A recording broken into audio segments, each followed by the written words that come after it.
സാധാരണ ടൗണിൽ കൂടി പോകുമ്പം കാണുന്ന കാസർഗോഡല്ല നമ്മൾ ഉൾ ഏരിയകളിലേക്ക് പോകുമ്പോൾ നമുക്ക് കിട്ടുന്നത്.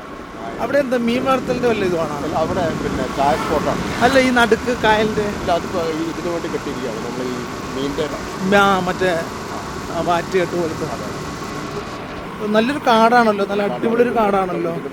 കുരങ്ങന്മാരുടെ കേന്ദ്രമാണ് ഇതിനകത്തോ? അതെ അല്ലേ, കുരങ്ങന്മാരോ? ആയിരക്കണക്കിന് കുരങ്ങന്മാർ അവിടെ നിൽക്കാൻ പറ്റും. ചാടി വരുമല്ലോ. ആണോ? അക്രമാസക്തനായ ഒന്നുമില്ല, ഒന്നും ചെയ്യില്ല. കാവുങ്കൽ ഗ്രാമത്തിന്റെ ശ്വാസഭാഷ കാവാണല്ലേ? ഇതാണ് ഇടയിലെ കാടെന്ന് പറയണത് അല്ലേ?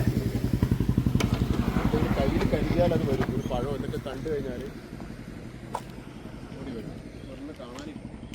ഇല്ലല്ലേ.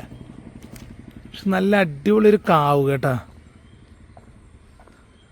പ്ലാസ്റ്റിക് കൂട് വലിച്ചിട്ട് കർഷകർ നിരോധിച്ചിരിക്കുന്നു.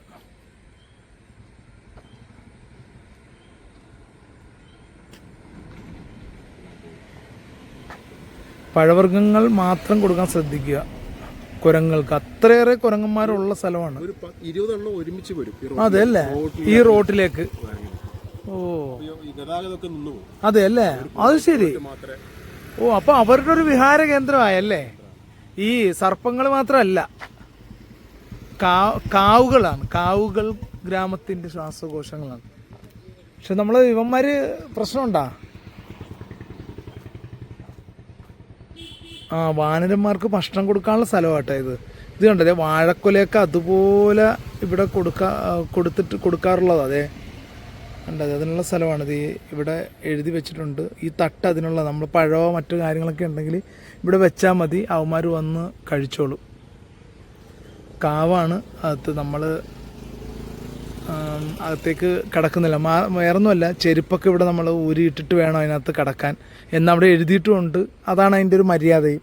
അതുകൊണ്ട് തന്നെ നമ്മൾ സമയവും ഇല്ലാത്തത് കൊണ്ടും നമ്മൾ അതിനകത്ത് കിടക്കുന്നില്ല. പക്ഷെ സംഗതി നല്ല ഭംഗിയുള്ള ഒരു സർപ്പക്കാവ് കേട്ടോ. അതായത് അക്ഷരാർത്ഥത്തിൽ ഒരു എന്താ പറയണ, ഒരു കാവെന്ന് പറഞ്ഞാൽ അത് ശരിക്കും ഒരു കാടിൻ്റെ എല്ലാ ഒരു ഫീലും നമുക്കിവിടെ ലഭിക്കുന്നുണ്ട്. ശരിക്കും നമ്മൾ ചില കാടുകളിലൊക്കെ ചെല്ലുമ്പോൾ നമുക്ക് കാണാൻ പറ്റുന്ന അതേ സീൻ തന്നെയാണ്. ചില സർപ്പക്കാവൊക്കെ നമ്മുടെ നാട്ടിലെ സർപ്പക്കാവ് എന്നൊക്കെ പറയണത് പക്ഷേ വലുതായിട്ടൊന്നും മറ്റേ അധികം ഇതൊന്നുമില്ല നമുക്ക്. കാര്യം ചെറിയൊരു ഏരിയയാണ്. ഇതെനിക്ക് തന്നെ ഏക്കർ കണക്കിന് സ്ഥലത്താണ് ഈ ഒരു സംഭവം. എന്തായാലും കൊള്ളാം. ഇത് ഇപ്പൊ ഉണ്ടോ, കുരങ്ങന്മാരുണ്ടോ അവിടെ? അതെ അല്ലേ. ഇപ്പം കാണാൻ പറ്റുമോ? ഇപ്പൊ രാത്രി ആയത് കാരണം അല്ലേ, അല്ലെങ്കിൽ പകലൊക്കെ ഉണ്ടാവും അല്ലേ? ഭക്ഷണമൊക്കെ തക്കാളി, കടല, അങ്ങനെല്ലാം. അത് ശരി, അത് ശരി. കൊറേ ഉണ്ടോ? എന്തുമാത്രം ഉണ്ട് ഇവിടെ? പെറ്റ് പെരുകി ഇങ്ങനെ ഉണ്ടല്ലേ? അതല്ലേ. മറ്റുള്ളവർക്ക് ശല്യങ്ങളോ അങ്ങനെയുള്ള ഒന്നുമില്ല. നാട്ടുകാർക്കും അങ്ങോട്ട് കൊണ്ടുപോയി ഭക്ഷണം കൊടുക്കുകയോ ചെയ്യും അല്ലേ? ചേച്ചിയുടെ പേരെന്താ? ചേച്ചിയുടെ പേരെന്ത്? കോമള. ഓക്കെ. ഇത് കണ്ട ആ കാട് ഇങ്ങനെ ചുറ്റി കിടക്കുക കേട്ടോ. നല്ലൊരു ഏരിയ ഉണ്ട് ഈ സർപ്പക്കാവാണെങ്കിലും. സാധാരണ സർപ്പക്കാവൊക്കെ നമ്മുടെ ഇവിടത്തേക്ക് ചെറിയൊരു ഏരിയ, പക്ഷെ നല്ലൊരു അത്യാവശ്യം നല്ലൊരു കാട് പോലെ തന്നെയുണ്ട്. ഇവിടുത്തെ റോഡിന്റെ പണി നടക്കുക കേട്ടോ. ഇത് എന്താ ഭംഗി നോക്കി. ഇത് ഏതാ സ്ഥലം? ഇടയിലെ കാടല്ലേ? ഇപ്പൊ അവിടെ അപ്പുറത്തെ സൈഡിൽ പോയി കഴിഞ്ഞാൽ കടലാണ്. അത് ശരി, അതൊരു ബീച്ചാണ്. ബീച്ച് സൈഡ് അത്യാവശ്യം ആൾക്കാർ വന്നിട്ട് ഇവിടെ കായലും അവിടെ കടലും അല്ലേ. ഒരു ഹൗസ് ബോട്ടൊക്കെ ഇവിടെ ഉണ്ട് കേട്ടോ. നമ്മളിവിടെ ആയിരക്കണക്കിന് ഹൗസ് ബോട്ട് കാണുമ്പോൾ ഇവിടെ പേരിന് അത്യാവശ്യക്കാർക്ക് വേണ്ടി മാത്രം ഇവിടെ മീൻ പിടിക്കുന്നവരുണ്ട് കേട്ടോ. അതിന് ഇടയിലെ കാട്. വെള്ളാപ്പ് പാലം കേട്ടോ. അടിപൊളി റോഡൊക്കെയാണല്ലോ, ഹൈവേ പോലെ ആക്കിയിരിക്കുകയാണല്ലേ. തീരദേശ റോഡാണോ? തീരദേശ ഹൈവേ ആയിരിക്കും അല്ലേ? ഇത് അടുത്ത കഫേകളുടെ ബഹളമാണ്. നല്ല അടിപൊളി ബീച്ചാ കേട്ടാ, നല്ല ഭംഗിയുള്ള ബീച്ച് അല്ലേ? ഇവിടെയൊക്കെ ആളുകൾ ഒത്തിരി വരാറുള്ളതാണെന്ന് ആ ബീച്ച് കാണുമ്പോൾ അറിയാം. നല്ല ഭംഗിയായിട്ട് സൂക്ഷിക്കുന്നുമുണ്ട് അല്ല വൃത്തിയോടുകൂടി.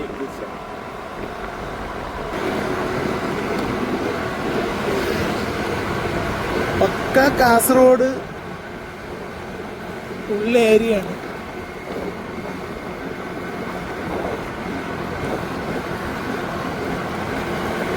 കാസർഗോഡ് കണ്ണൂർ ജില്ലകളിലെ ഹോട്ടലുകളിൽ 40% മാത്രമേ ബംഗാളീസിനെ വെക്കുള്ളൂ. മലയാളി തന്നെയാണ് ബാക്കി മലയാളികൾ. കാരണം ഫ്രണ്ട്ലിയിലേക്കൊന്നും ബംഗാളിൽ കാണിക്കില്ല. അവരെ ഫ്രണ്ടിൽ കൊണ്ടുവരികയല്ല. കാരണം നമ്മൾ കയറൂല. ഇവിടുത്തെ ഒരു കൾച്ചർ അങ്ങനെയാണ്. ബംഗാളിനെ കണ്ടാൽ കയറൂല. അപ്പൊ അവരെ ക്ലീനിങ്ങും അങ്ങനെയുള്ള ഒരു അത്ര പ്രധാനമല്ലാത്ത കാര്യങ്ങൾ ഷെഫായിട്ടൊന്നും ഉണ്ടാവില്ല. 40% ഉണ്ടാവില്ല.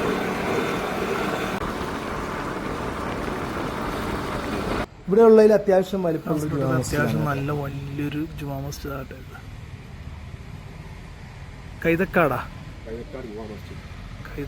ജുമാ മസ്ജിദ് നല്ല അല്ല. ഒത്തിരി കഫേകളൊക്കെ നമുക്കിവിടെ കാണാനായിട്ട് സാധിക്കും കേട്ടോ.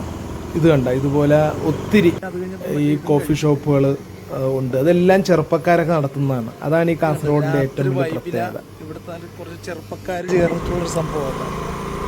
ഇതും നമ്മുടെ കാസർഗോഡ് ഒരു കാഴ്ച തന്നെയാണ്. ഇത് കണ്ട ഇവിടുത്തെ ഈ ഒരു കൾച്ചർ, അതായത് ഈ കാസർഗോഡ് മാത്രമല്ല കേട്ടോ, മലബാർ ഭാഗത്തൊക്കെ നമ്മൾ കണ്ടിട്ടുള്ളൊരു സംഭവമാണ്.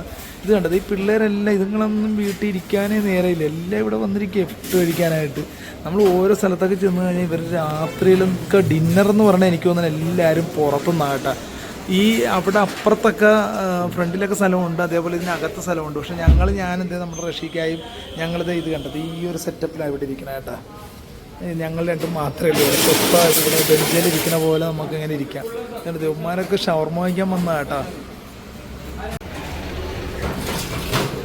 കൊള്ളാമല്ലേ കണ്ട, നമുക്ക് വന്നിരിക്കുന്ന ഷവർമയാണേ.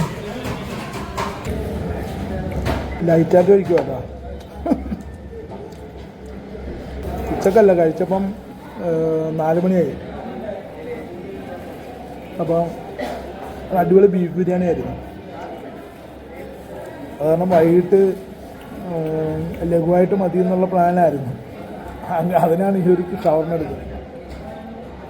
അപ്പോൾ നമ്മുടെയൊക്കെ അവിടെ ഷവർമ എന്ന് പറയുമ്പം ഒരു റോളുണ്ടല്ലോ, നമുക്കൊരു കണക്കൂട്ടലുണ്ടല്ലോ.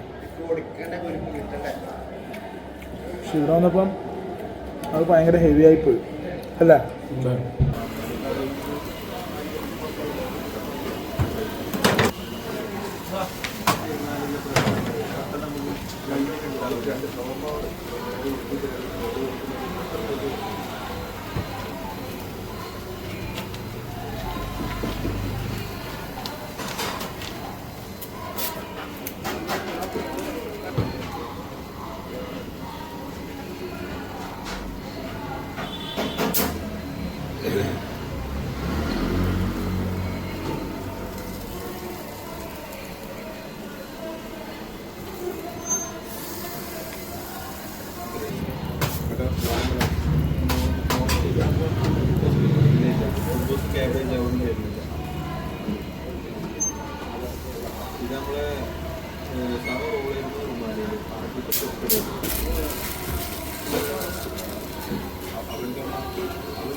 ഇവിടെ നിന്നാണ് നമ്മൾ ഷവർമ വാങ്ങിച്ചത്.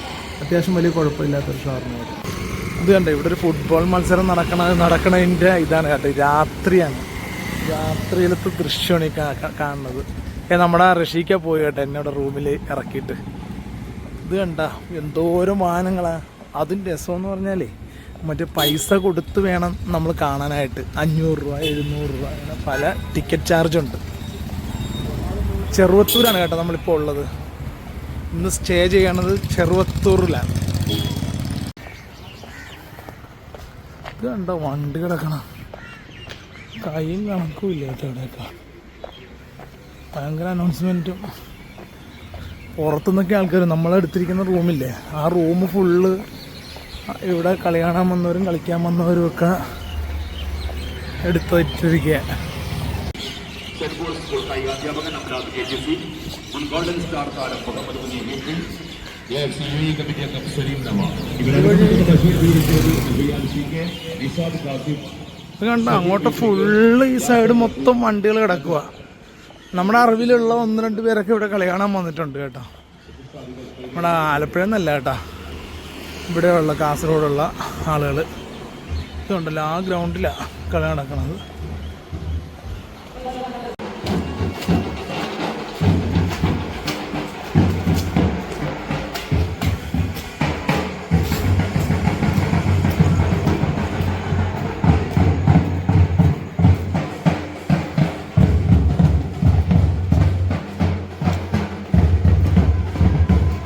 ജനം നോക്കിയത് മൊത്തം ആശുപത്രിയിലിരിക്കുന്നവരാണ്.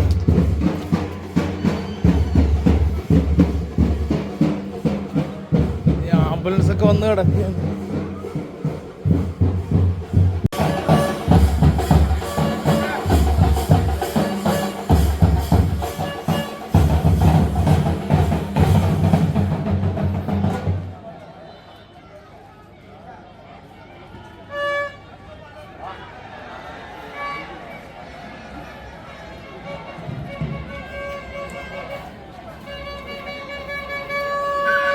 കരിപ്പൂർ പഞ്ചായത്തിൽ കൂടിയാണ് നടക്കുന്നത്. നമ്മൾ പഞ്ചായത്തിലല്ല, പഞ്ചായത്തിൻ്റെ ആ ഒരു പരിധിയിൽ കേട്ടോ. ഈ 2 സൈഡും ഇങ്ങനെ വണ്ടികൾ പാർക്ക് ചെയ്തിരിക്കും. ഇതെല്ലാം ഈ കളിസ്ഥലത്തേക്ക് പോയിട്ടുള്ള ആളുകളാണ്. എത്ര രൂപ വെച്ചാണെന്നൊരു 500-800 രൂപയ്ക്കാണ് ഒരു പാസിൻ്റെ റേറ്റ്. എങ്കിലും അതൊന്നും ഒരു വിഷയമേ അല്ല കേട്ടോ.